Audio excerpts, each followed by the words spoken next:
Hello students. आज हम लोग एक नए सब्जेक्ट के साथ शुरुआत करने वाले हैं। उसका नाम है organisation of commerce and management. इस सब्जेक्ट में हमें टोटल 8 चैप्टर्स पढ़ने हैं, starting with principles of management and ending at marketing. तो पहला चैप्टर है प्रिंसिपल्स ऑफ मैनेजमेंट।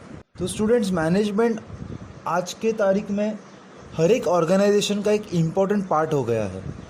जैसे कि आपको पता होगा, बड़े बड़े कंपनीज़ में सिर्फ मैनेजमेंट पर्पस के लिए बहुत सारी सैलरीज मैनेजमेंट करने के लिए दी जाती है।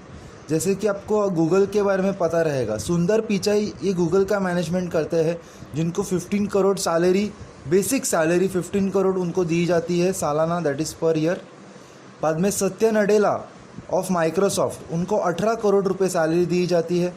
और हमारे Tata company that is TCS, Rajesh Gopinathan को 16 करोड़ रुपीस ईयरली सैलरी मिलती है। तो ये सारे पेमेंट्स और ये सारे पैकेजेस ये सिर्फ मैनेजमेंट पर्पस के लिए है। तो मैनेजमेंट हर एक ऑर्गेनाइजेशन में देखा जाता है। तो बड़े से बड़े टाटा कंपनी हो, तुम्हारे घर के नीचे किराना स्टोर हो, कोई NGO हो जिसके मतलब किसी के अच्छे के लिए काम करते हैं, या कोई मैन्युफैक्चरिंग कंपनी हो, फैक्ट्री हो, हर एक जगह मैनेजमेंट देखा जाता है। तो हमारे टेक्स्ट बुक में एक लाइन दी गई है, there are various principles, theories and techniques of management which give results in the same direction. Okay, now same direction मतलब क्या, कि उन्होंने एक ही रिजल्ट होना चाहिए, that is their main aim is to earn profit, but it's varying from organisation to organisation, situation to situation and person to person. अभी management एक टेक्निक है जो कि मतलब ऐसा नहीं है कि बाबा it is a science, but it is not a stubborn science. It is not fix that अगर दो मॉलिक्यूल्स हाइड्रोजन के रहेंगे, एक मॉलिक्यूल्स ऑक्सीजन का रहेगा तो पानी बन जाएगा। It is not like this. यहाँ पर management is something related to person, लोगों से रिलेटेड है, लोगों से काम करवाने से रिलेटेड है। तो कभी कभी किसी को डांट फटकार लगा के भी काम कर सकते हैं, करा के ले सकते हैं, या किसी को प्यार से बता के भी काम करा के ले सकते हैं। तो ये एक मैनेजर के ऊपर डिपेंड करता है कि वो कौन से सिचुएशन में कैसे डिसीजंस लेता है। ओके, तो डेफिनेशन में मैनेजमेंट को एक फंडामेंटल ट्रूथ बोला जाता है। What do you mean by fundamental truth? Fundamental truth means अगर कोई प्रिंसिपल है तो वो ऐसा नहीं कि सिर्फ विरार में एप्लीकेबल है या वसई में एप्लीकेबल है। वो principle not only in Maharashtra India, it is accepted all over the world. अगर वो सब जगह एक्सेप्टेड है तभी वो जाके प्रिंसिपल बनता है। ओके, और it is just a theory. तो उन्होंने टेक्स्ट बुक में एक अच्छा एग्जाम्पल भी दिया है मैनेजमेंट के बारे में। सपोज एक क्रिकेट टीम है, तो क्रिकेट टीम में विराट कोहली को बैटिंग की जिम्मेदारी दे दी, एक मोहम्मद कैफ करके है उसको फील्डिंग की जिम्मेदारी दे दी, और मोहम्मद शमी है उसको बॉलिंग की जिम्मेदारी दे दी। ठीक है, तो ये सारी जिसमें जो एक्सपर्ट है उसको वो काम दे दिया, उसको बोलते हैं optimum utilisation of resources, right person at a right job. Okay, और उसको मैनेजमेंट में उसको बोला जाता है डिवीजन ऑफ वर्क, मतलब काम अच्छे से सबको बांट देना। Okay, now we will see nature and principles of management. तो उसमें फर्स्ट लाइन में दिया गया है, management principles are form to guide and influence the behaviour of the employees. These principles insist on improving efficiency of organizational resources in terms of profit. This principle also focused on the best coordination between supervisor, subordinator and all the member of organization. जैसे मैंने आपको पहले भी बताया कि management is something which is related to person. यहाँ पर employees, अभी एक कोई मैनेजर है, उसके नीचे भी कुछ लोग काम करते हैं तो उसको सुपीरियर्स बोलते हैं। तो उनके साथ उनका कैसे कांटेक्ट है, ग्राउंड लेवल पे लेबर्स कैसे काम करते हैं, तो सबको उनको साथ में लेके चलना है। ठीक है, अभी देखते हैं उनके बेसिक प्रिंसिपल्स क्या है। Universal in nature, the first point is universal in nature. Management is universal in nature. Universal in nature का मतलब ऐसा होता है कि कोई भी कंपनी हो, कोई भी ऑर्गेनाइजेशन हो, वो छोटी हो या बड़ी हो, सारे कंपनीज़ में मैनेजमेंट के प्रिंसिपल्स एप्लीकेबल है।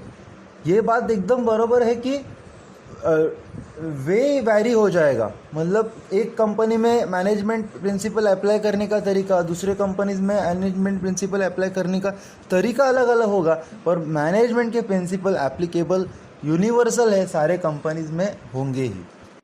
Second point is general guideline. Management principles अभी यहाँ पर बहुत सारे मैनेजमेंट के प्रिंसिपल्स हैं जो आगे जाके हम लोग पढ़ने वाले हैं, पर वो सेकंड उसका प्रिंसिपल है कि उसका उद्देश्य है कि it is general guideline. General guidelines मतलब क्या कि मैनेजमेंट करते समय बहुत सारे प्रॉब्लम्स आते हैं, कभी कॉन्फ्लिक्ट्स होते हैं एम्प्लॉयज़ में, कभी रिजल्ट्स अच्छा नहीं आते हैं। तो मैनेजमेंट के प्रिंसिपल्स हम लोग को आइडिया देते हैं कि ऐसे सिचुएशन में हम लोग को कैसे बिहेव करना है, ठीक है। जैसे अभी कई कंपनीज़ में फेयर रेम्यूनरेशन मतलब सैलरी के बारे में डिस्कशन होता है। तो फेयर रेम्यूनरेशन क्या होता है कि बराबर सैलरी देना, बट कंपनीज वेरी करता है कि वो सैलरी उस कंपनी के मुकाबले बराबर है कि नहीं। एक छोटा सा कोई किराना स्टोर है तो वो 8 से 10 हज़ार सैलरी देना उसके लिए शायद फेयर सैलरी रहेगा, लेकिन अगर कोई रिलायंस या टाटा बड़े कंपनी में काम करता है तो शायद 50 to 60,000 फेयर सैलरी हो सकती है। तो फेयर सैलरी भी कंपनी टू कंपनी वेरी कर सकती है। Third point is flexibility. Flexibility मतलब ये कुछ स्टबर्न चीज़ नहीं है कि बाबा मैंने आपको एक चीज़ बता दी और वो वैसे ही अप्लाई करनी है। No, not at all. Flexibility is nothing but हम लोग को time to time, person to person, situation to situation, organisation to organisation हम लोग को मैनेजमेंट के प्रिंसिपल को फ्लेक्सिबल बनाना पड़ता है। फ्लेक्सिबल मतलब उसको चाहे जैसे मोड़ दिया वैसे हम लोग उसको अप्लाई कर सकते हैं। Okay, the next point is behavioural in nature. इसका मतलब होता है कि मैनेजमेंट का प्रिंसिपल या मैनेजर का प्रिंसिपल ये बिहेवियर के बेसिस पे रहता है। जैसे कि अकेला जाके खड़ा हो गया उधर और मैनेजिंग कर रहा है, it is not like that. It is a group activity जहाँ पर हम लोग को सारे ग्रुप को साथ में लेके चलना है, जहाँ पर मैनेजर के ऊपर बॉस भी रह सकता है या उसके ग्राउंड लेवल पे काम करने वाला लेबर भी रह सकता है। तो सबको मोटिवेट करके उसका मेन एम होता है प्रॉफिट लेके आना कंपनीज में, ठीक है। तो इसीलिए हम लोग बोलते हैं कि मैनेजमेंट एक बिहेवियरल नेचर रहता है। हमेशा ऐसा गुस्सा होकर मैनेजिंग करेंगे तो फिर शायद लेबर्स में कॉन्फ्लिक्ट्स आ सकते हैं। Next point is cause and effect relationship in the companies. मतलब मैनेजमेंट कंपनीज में क्या करते हैं कि लेबर्स उनको काम भी अच्छे से करा के लेना है तो लेबर को भी मोटिवेट करना पड़ेगा। तो लेबर को मोटिवेट कैसे करेंगे? उनको अच्छे सैलरीज देके। और हम लोग को हमारा प्रोडक्ट बेचना है तो जो प्रोडक्ट बना रहे हैं उनको तो हम लोग बेचने के लिए नहीं लेके जा सकते। तो हम लोग को प्रोडक्ट बेचना कैसे है? तो उसके लिए एडवर्टाइजमेंट करना ज़रूरी है। तो मैनेजमेंट का ये भी काम होता है कि क्या करने से क्या होगा और उसका रिजल्ट क्या आएगा। तो that is also a part of management. Now, seventh point is all the principles are equally important. As of now, we have not studied any principle, but just telling you roughly that all the principles, there are 14 principles of management, and all the principles are scientific in nature, and all the principles are applicable at the same time. We will see in details what are the principles or what are the 14 principles and how they are applicable later on. Now let's see what are the significance of the management principle. Significance is nothing but important. The very first point of the importance of management principle is provides useful insight to manager. Okay, in the last 3 lines it has explained that the use of this principle is helping the manager about the manager in which he should act in different situations. This type of timely guidance reduces the waste of resources and the goals can be achieved in the appropriate manner. Means whenever there is a situation or there is a problem, so with the help of the principal he can act accordingly. So the wastage of resources, now resources means money, resources means labor, resources means time, all this cannot be wasted of thinking that what should we do at such kind of situation. So with the help of the principal, timely decisions can be taken. So it provides insight to the managers. Okay, now we'll move to the second point, helpful in effective utilization of resources. In every organization there are two types of resources. One is physical resources. Physical resource means I can say that the things which you can see, okay, that is material, machine and money, okay. And the other is human resources, matlab insan, okay. The basic function of management is to make proper balance between the resources by putting them into the optimum use and control on the wastage of resources.